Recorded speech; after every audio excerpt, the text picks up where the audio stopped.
Baik,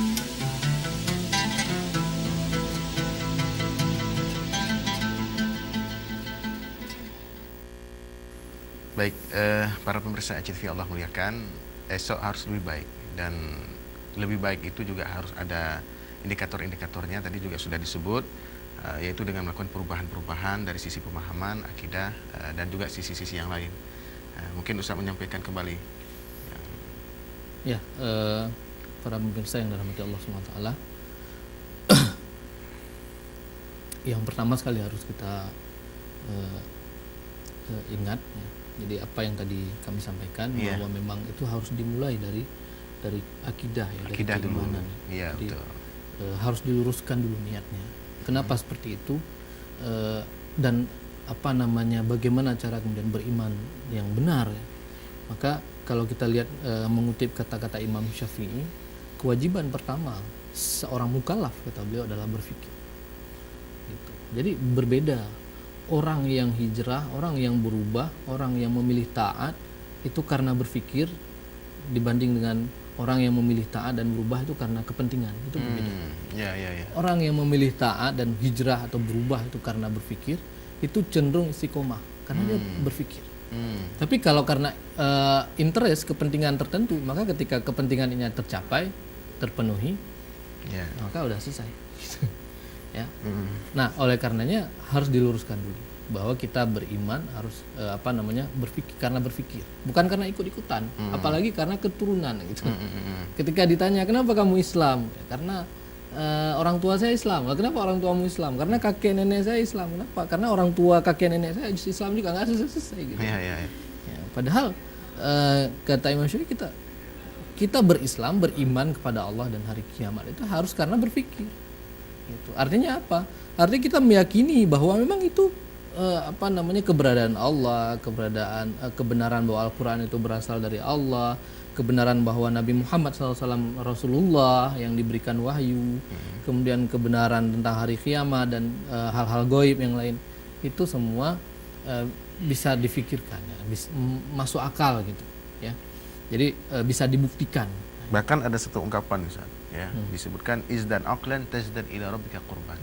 Tambahkan akalmu, maka akan semakin dekat kamu dengan Tuhanmu. Ya, betul. Seperti itu, baik. Betul.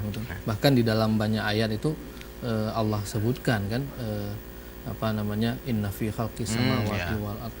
Tapi memang masyarakat kita masih belum begitu populer dengan bahasa-bahasa seperti ini, soalnya ulul albab, ulul absar, ulul nuha, seringnya anu zikri. Anu zikri itu sering, ya kan? Nah, zikir di mana-mana, tapi ulul albab justru yang diinginkan oleh Allah. Padahal itu yang paling tinggi. Walakum fil qisasi hayatu ya ulil albab. Jadi Allah justru di banyak ayat dalam Al-Quran itu mengajak manusia untuk berfikir. Betul. Gitu, ya. Berfikir tentang apa? Berfikir tentang penciptaan, tentang apa-apa yang telah Allah ciptakan. Afala yanzuruna ilal ibili kaifa khuliqat. Apakah engkau tidak perhatikan bagaimana unta kami ciptakan? Ya? Jadi bagaimana langit ditinggikan, gunung-gunung ditegakkan, bumi dihamparkan, dan seterusnya. Gitu. Jadi isinya itu ulil albab, kemudian jadi orang-orang yang berfikir, orang-orang dan seterusnya. Jadi memang mengajak manusia untuk berfikir. Bahkan seorang Arab Badui itu ditanya oleh Rasulullah, bagaimana cara engkau beriman? Jadi dia menjawab bahwa adanya, namanya Arab Badui itu orang pedalaman, kurang pendidikan. Jadi sesuai tingkat pendidikannya lah. Betul. Jadi jawabannya adanya tai onta membuktikan adanya onta. Betul. Nah, adanya telapak kaki menunjukkan bahwa ada orang yang lewat di sini. Sederhana, dengan bukti, dengan jejak, kan gitu. Nah, jejak-jejak Tuhan apa yang bisa kita temukan di muka bumi ini? Oh, banyak sekali. Dalam proses penciptaan manusia, bagaimana keajaiban dalam proses terjadinya bayi, ya, janin sampai kemudian lahir, proses terciptanya alam semesta ini. Bahkan tadi onta. Jadi bagaimana onta itu mampu hidup di suhu yang ekstrim, 45 sampai 50 derajat, suhunya panas sekali. Di malam hari itu hampir minus. Tapi dia tetap bisa bertahan hidup. Dia diberikan kemampuan untuk hidup di gurun pasir, tidak makan berhari-hari, nggak mati gitu.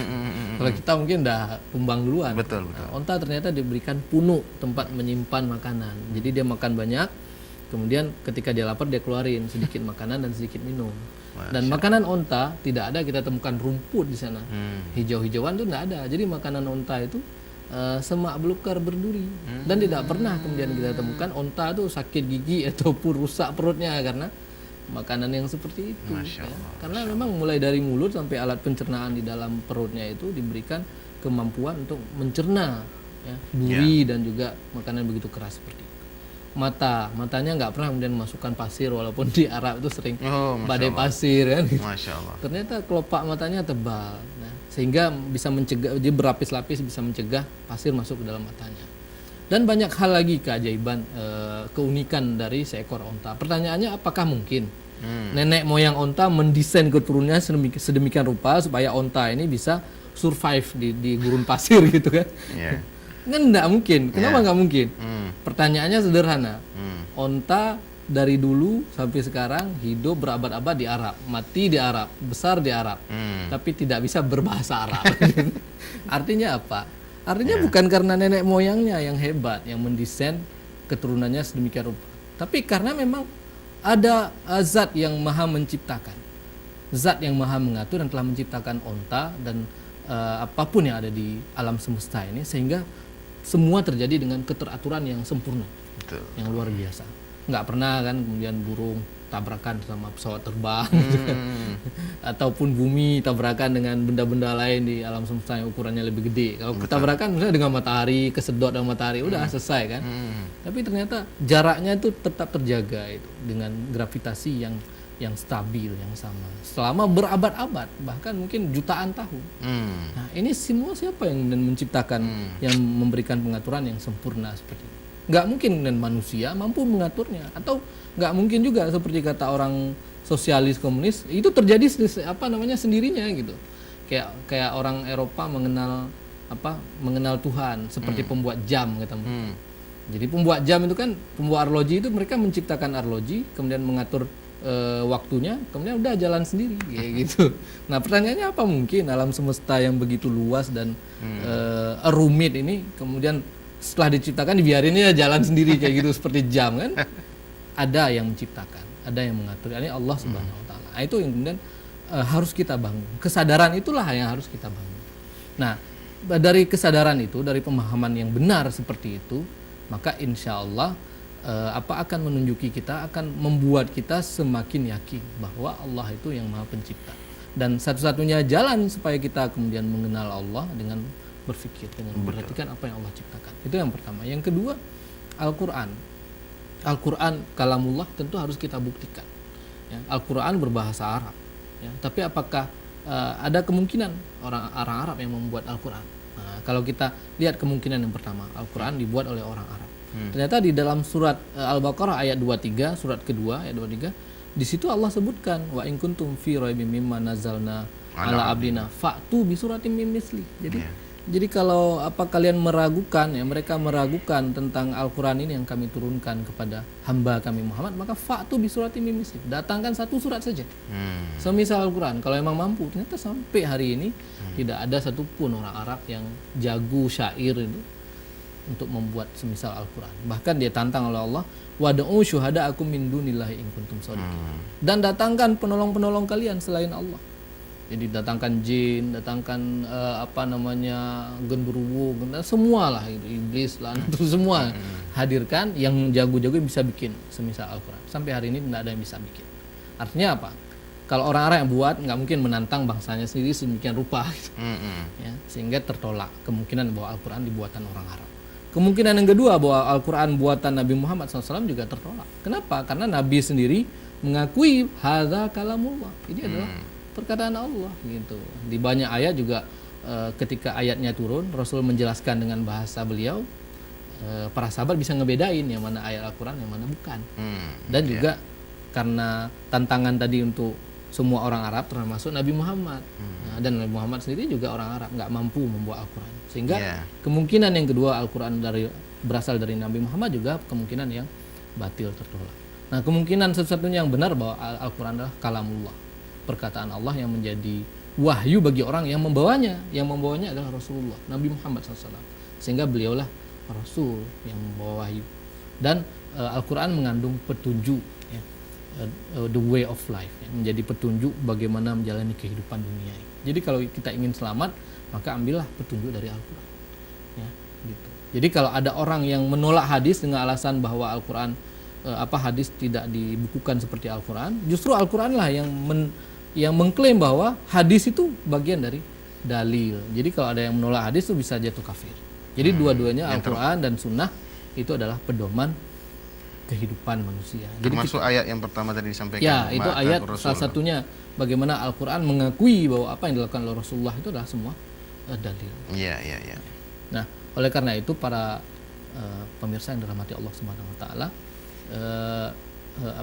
supaya kita berubah, ya, menjadi lebih baik, menjadi lebih taat, menjadi insan yang senantiasa bertakarub kepada Allah, mendekatkan diri kepada Allah, maka yang pertama memang kita harus tahu, meluruskan dulu akidah kita, supaya kita beriman itu seyakin-yakinnya bukan karena keturunan, bukan karena KTP, bukan karena nggak enak sama orang lain nih di Aceh kebanyakan muslim, masa saya bukan muslim. Tapi memang karena berpikir. Yang kedua, menjadikan Al-Quran dan apa yang ditunjuki oleh Al-Quran, yakni As-Sunnah, itu sebagai pedoman hidup kita. Tidak boleh kemudian kita ambil jalan lain selain jalan itu. Nah, gitu. Di dalam Al-Quran juga Allah sebutkan dan tidaklah pantas bagi lelaki mukmin, wanita mukmin apabila sudah ada ketetapan Allah, ketentuan Allah tentang suatu perkara, maka akan ada pilihan yang lain bagi mereka. Itu tidak pantas, nggak boleh. Gitu. Ya, jadi itu yang kedua. Yang ketiga, ketika kita ingin berhijrah, maka kita harus tahu, ya, kita harus mencari tempat hijrah atau tempat kita berubah. Jadi kalau kita sebelumnya nggak bisa baca Quran, nah bagaimana cara kita baca? Dengan cari guru, sehingga kita bisa ukur bahwa saya udah mampu. Nah, ketika udah mampu bisa baca Quran dengan baik, maka kemudian tidak mencukupkan di situ. Kalau bisa hafal, cari guru yang bisa mengajarkan kita cara menghafal Al-Quran, kemudian mempelajari dan memperjuangkan Al-Quran dan seterusnya. Gitu. Jadi harus tahu tempat hijrah. Kemudian yang terakhir itu hendaknya perubahan yang kita lakukan itu menjadikan kita lebih baik, gitu. Ya, menjadikan kita lebih baik, bukan malah menjadi hendak keruh-karuan, jadi insan yang malah makin banyak maksiatnya, makin banyak lalainya, ya, makin banyak kemudian menjauhkan diri dari Allah dan Rasulnya, gitu. Jadi justru semakin dekat kepada Islam. Kalau ada orang dakwah, kalaupun kita nggak sepakat, paling tidak kita tidak mengganggu. Kalau ada kemudian Islam itu dilecehkan atau direndahkan, kita menjadi pembelanya, seperti itu. Walaupun sulit. Ya, ini belakangan ini saat antara Muslim dengan Muslim, ya, sering foto-fotoan, tidak terlalu akrab, bersaudara. Padahal Nabi dulu menyebutkan al-mu'minu lil mu'mini yashuddu ba'du ba'dha. Jadi Muslim satu dengan Muslim lain itu saling menguatkan. Betul. Sebagian mereka dengan sebagian lain. Itu bagaimana nih? Jadi itu juga bagian dari hal yang harus dirubah pada diri kita, bahwa Islam ini turun sebagai rahmatan lil alamin. Jadi bagaimana kemudian perbedaan, ya, terutama dalam hal ibadah, dalam hal fikih, dalam hal-hal yang mukhtalaf, ya itu mampu membangun kekuatan umat sebenarnya, membuat kita semakin semangat untuk talabul ilmi, belajar, menuntut ilmu, dan semakin membuat kita saling menghargai, dewasa, gitu. Bukan kalah gara-gara satu pakai kunut yang satu enggak, kemudian diserang, kan. Gara-gara di bulan Ramadan kemarin sholat qiyamul lail, kan tarawih terus qiyamul lail, yang satu 8 rakaat, yang satu 20 rakaat tuh saling serang, kan, bilang bid'ah dan seterusnya. Jadi hal-hal yang seperti itu tentunya kita harus memaklumi, karena sama-sama ada dalil. Yang nggak boleh itu yang nggak ada dalil. Baik, Ustaz. Baik, para pemirsa TV Allah muliakan, demikian saja pertemuan kita pada pagi ini. Terima kasih kepada Ustadz Rizal Fahmi yang telah bersama kita sejak dari jam 9 tadi, Ustaz. Dan juga kepada para pemirsa TV dimanapun Anda berada, kita tutup dengan doa kafaratul majlis. Subhanakallahumma wa bihamdika asyhadu an la ilaha illa anta astaghfiruka wa atubu ilaik. Assalamualaikum warahmatullahi wabarakatuh. Assalamualaikum.